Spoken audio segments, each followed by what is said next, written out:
Welcome to Safari Yangu Podcast, where we share our stories unapologetically, experiences that shaped us, and experiences that continue to shape us. I'm your host, Miss Kimaru, and on today's episode, we are tackling a very difficult but urgent issue: protecting our children from sexual abuse. And I would like us to highlight the BBC Maai Mahiu documentary that I believe by now we have all seen because it's been more than a month. And this report revealed just how vulnerable many children in Kenya are, not only in our towns, our schools, but also within our communities. And in Kenya, we often say, mtoto ni wa jamii. But if that is true, then we must also accept that protecting children becomes of paramount importance, a collective responsibility. Yet too often, silence, stigma, and abuse continue to go unchecked. In this episode, we'll explore the role of the police, the responsibility of families and communities, and the steps we can all take to break this cycle.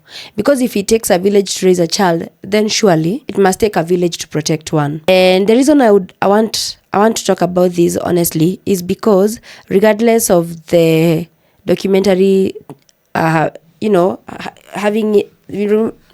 documentary aired a while back, but still, in our own communities, in our own homes, in places like Maai Mahiu, these things continue to happen.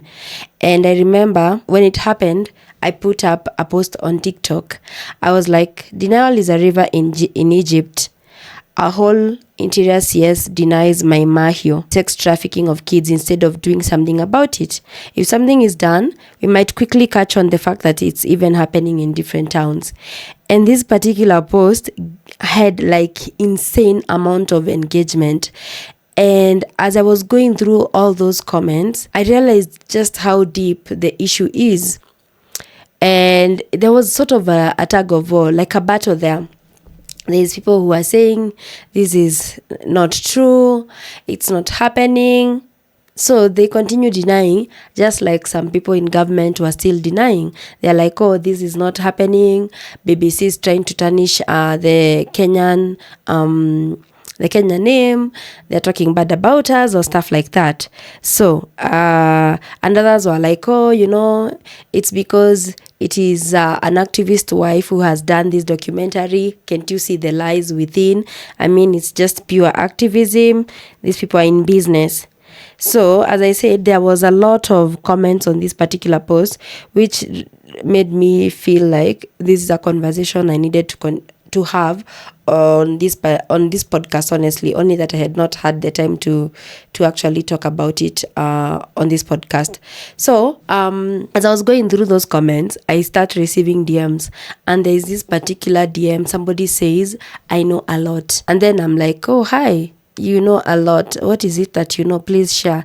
They're like, no, I actually do fear for my life, so I cannot share. But even leaving that aside, someone came and said, told you it's worse at the coast, where parents are the ones acting as agents to sell their young girls to tourists, especially where there are beach hotels. What are we doing about it? As I was listening to this particular documentary, I heard one of the ladies say, oh, actually these young girls, they are actually like a cash crop. Children. You would equate children to something like coffee, which is a cash crop in Kenya, or sugar. Children who we are supposed to protect, children who we are supposed to take care of, children who we are supposed to shield from, the bad things of the world until they are of age and they can consent and make their own decisions. Somebody said, what exactly are the parents of the girls doing to protect their children? You want the government to raise your children for you? Somebody says, Mimi, I gave up. And how I say, guys, it's time we deal with such matters as a community, as Kenyans. After all, it's our children, not theirs. This one was reacting exactly to what the Interior CS said. I remember, let's go back. Growing up, we lived in a very communal country where a neighbor would find you doing something bad and they would correct you. They would be like, hey, please don't do that. Don't engage in this and stuff like that. And then I don't know where tables stand, and all of a sudden you cannot tell children that don't belong to you that they should not do this. You cannot punish somebody else's child, or I don't know what. like this whole mtoto ni wa jamii has sort of stopped being a collective responsibility, and literally right now people don't even care. They don't care what is happening at their neighbors. They would hear people screaming at night and everybody goes by, they go by their business. You'll see a child doing very funny things and you don't say nothing because, it's not your child. And which is why a person would take advantage and even pimp up children to go through these ordeals in a place like Maai Mahiu.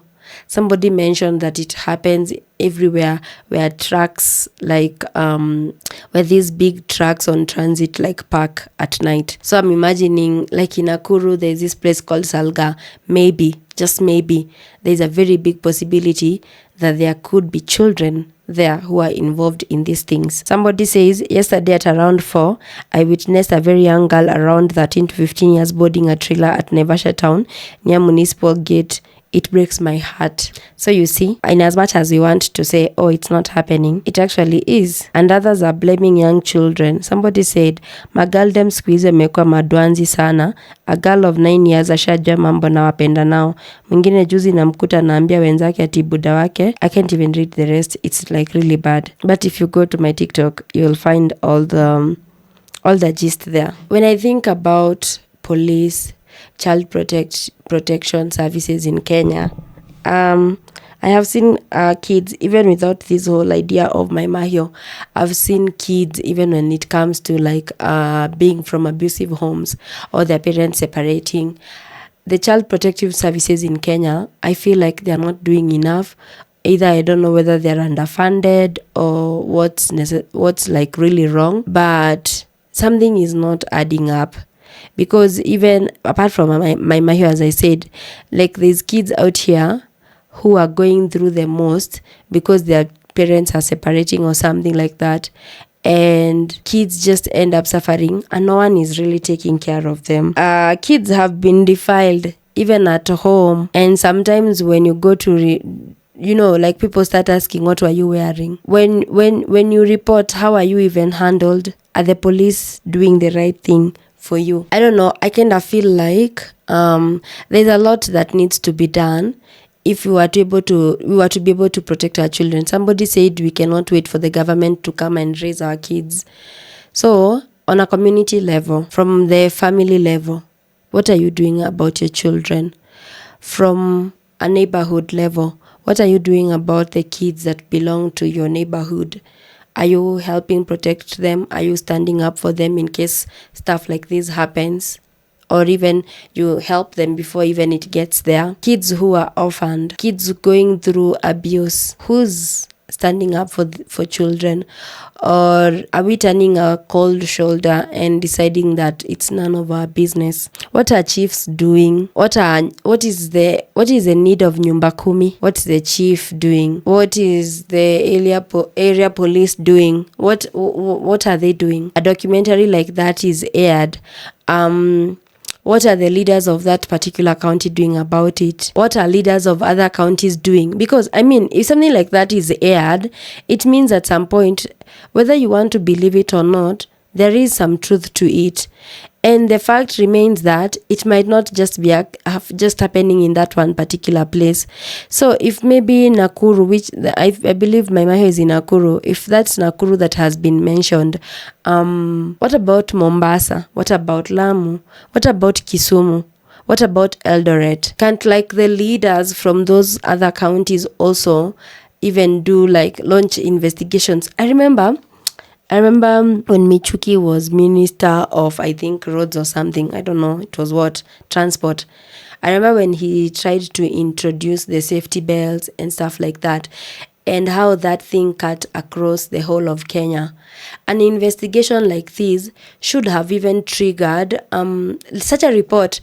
I think it should have triggered the need for leaders countrywide to actually take action and look within and see, could my county, could my town, could my village be facing a similar issue?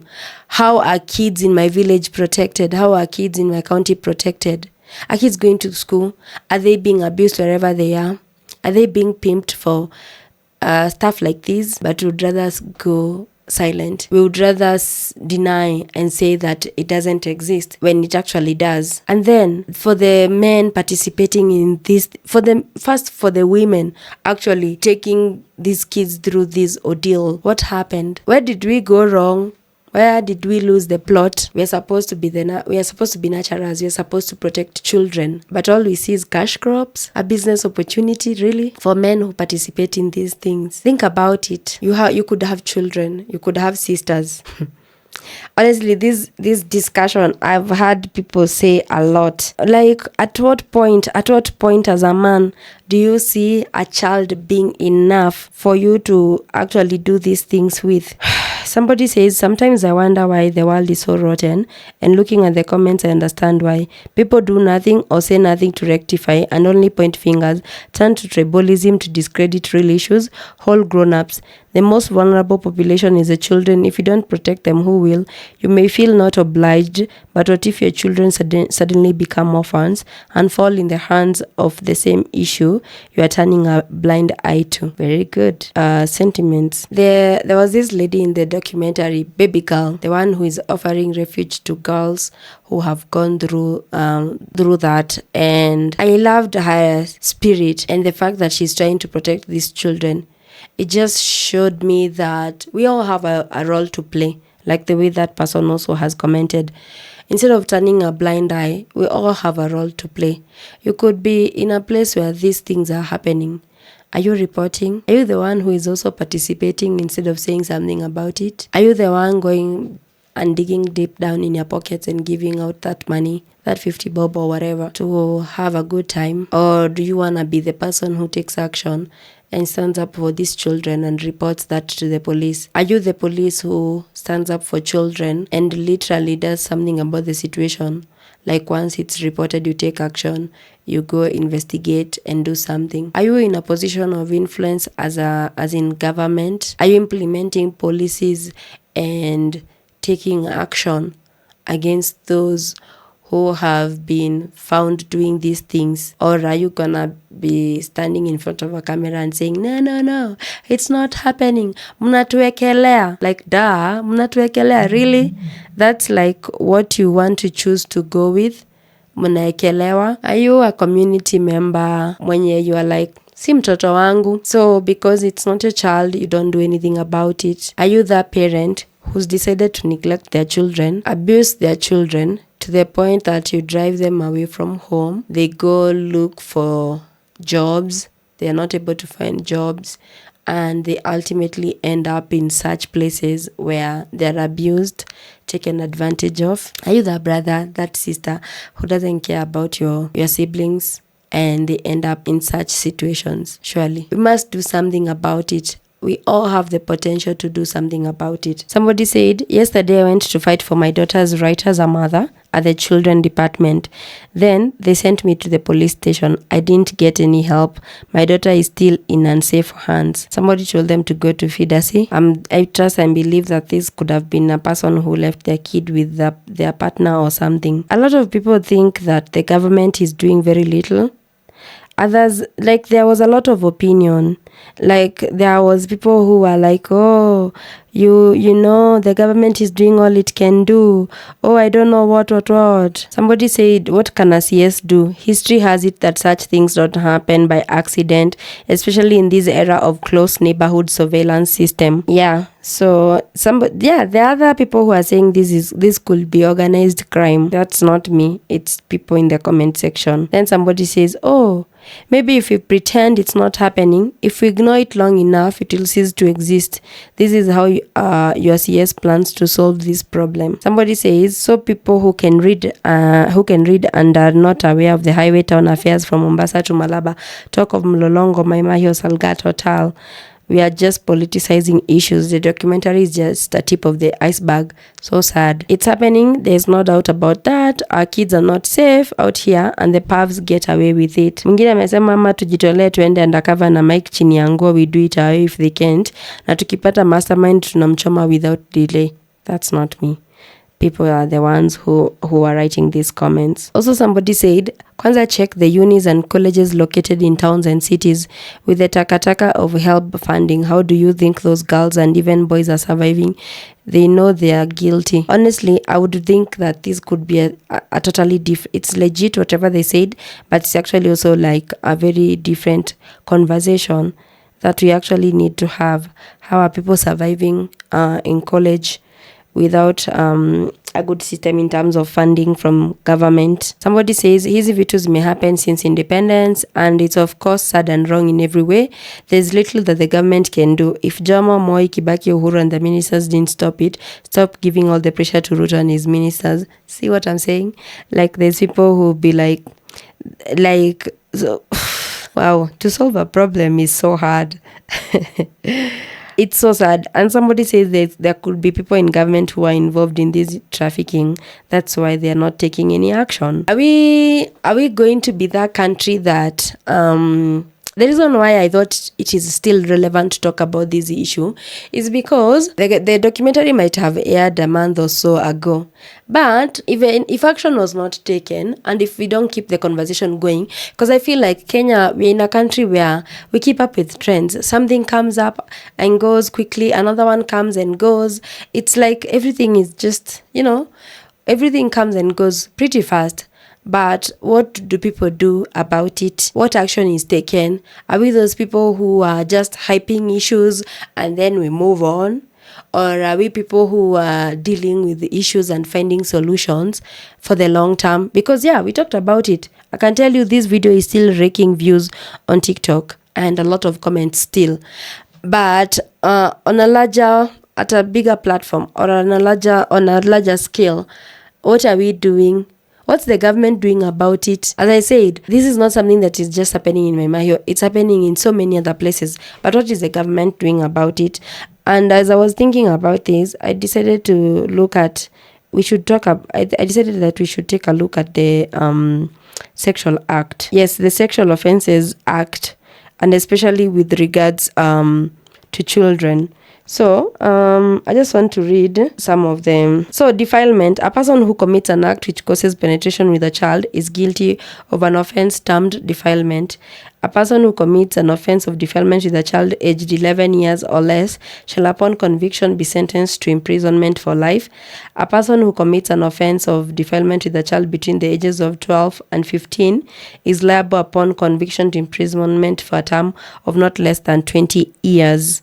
A person who commits an offense of defilement with a child between the ages of 16 and 18 years is liable upon conviction to imprisonment for a term of not less than 15 years.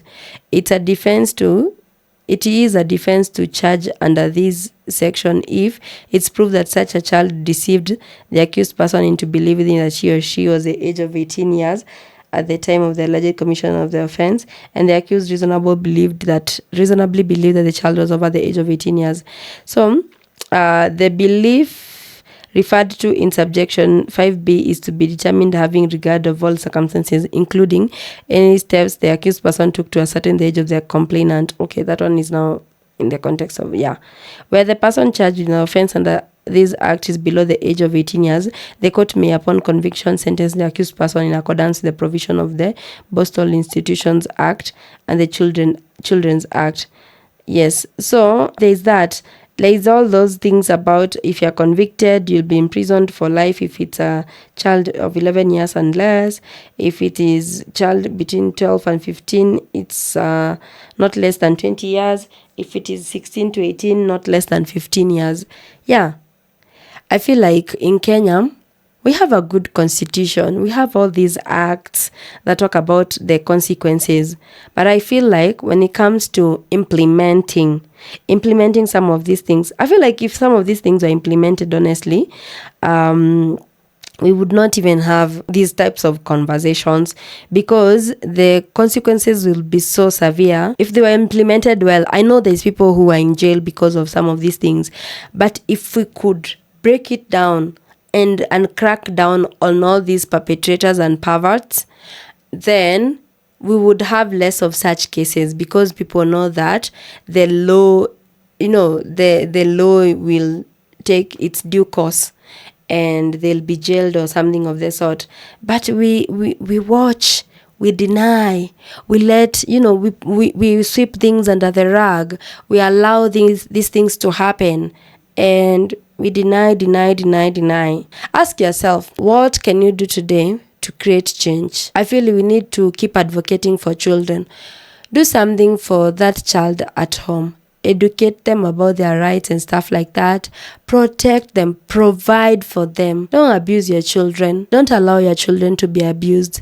From a very familial level to a communal level to a national level. Let's prioritize children. Let's hold them with so much regard because they are our future. And if you allow them to go through these things, it means they are missing out on an education. You're traumatizing them and all these things. They'll probably have mental health issues and they might even grow up with a lot of resentment and stuff like that once they realize what actually really happened to them.